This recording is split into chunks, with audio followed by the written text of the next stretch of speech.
we are talking about Apple. They've rejected the latest version of non-custodial Lightning-enabled Bitcoin wallet Zeus, saying that it must provide proof of requisite licenses and permissions for approval to facilitate the transmission of a virtual currency, or they will face rejection by the App Store. This comes one day after it issued a notice to decentralized social media app Damus, giving it 14 days to drop its Bitcoin tipping feature. Adam, I'm going to toss this one off to you. Apple is clamping down, it seems, on crypto, which is not really anything new, but what do you make of this news? I mean, it's a repetition of an old story for sure, which is that Apple is concerned about two things, really. One, they're concerned about government regulation. They're concerned about them looking like they're enabling something that the government doesn't want. But more importantly, they're concerned about maintaining their monopoly, especially the action that took place the day before with the 14 days for Damus.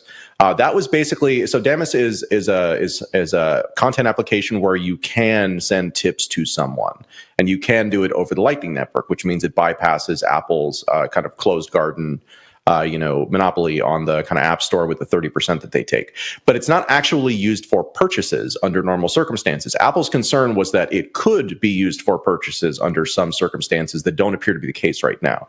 So again, you're looking at kind of pretense here, which is really all designed to protect the monopoly. And again, there's been some action over on kind of the European side of the fence, where Apple is actually being forced to, in some ways, open up and kind of give up that monopoly. But that's not happening here in the US. And the fact that they're doing it over in Europe and then they're not doing it here, again, just tells you how valuable it is for them to basically be the gatekeeper. And gatekeeper, again, is, I think, a key word in all of the stories that we're talking about here, which is that people who have a close proximity to power, whether you're talking about BlackRock, whether you're talking about the banks in Hong Kong, whether you're talking about Apple, they have a lot to lose from these technologies actually, delivering on what they hope to. And it's actually better for them in many ways if they stay speculative instruments, because it means they can make money off of them, especially for a company like BlackRock, without it actually threatening their kind of source of power. So I think that's the kind of theme throughout today's stories, and it's the one I'm certainly watching. Jen?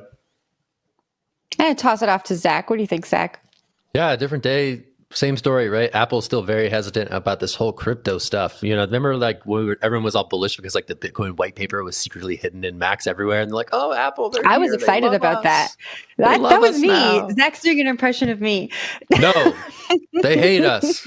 Apple does not having it. So yeah, we've seen this time and time again. They are sort of that ultimate gatekeeper, right? Because they control how we access the apps on our phones, and people who want to add apps that send money in different ways, they don't have access to that really vast marketplace for getting those apps into people's worlds. So I echo Adam. We see this time and time again, and every time the crypto world thinks that Apple is warming to them, I'm always like, this is a trap. And it's proved to be the case yet again. But Jen, I'll toss it to you. Yeah.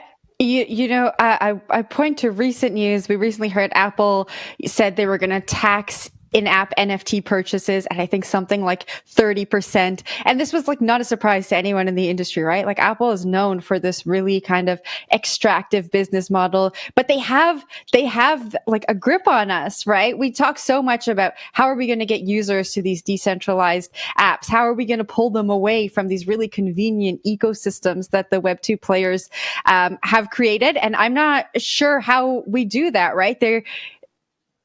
I think that their actions show that they recognize this as a threat, but everyone is still using, the App Store. If your app is not in the App Store, you can't get users. And so I think that we're in this like really interesting place where we're like pushing and pulling. And I say this all the time. There's going to maybe be this catalyst event that will make people see, the benefits of the decentralized apps, but right now they really need Apple and they're not getting any slack from them. And so that sucks.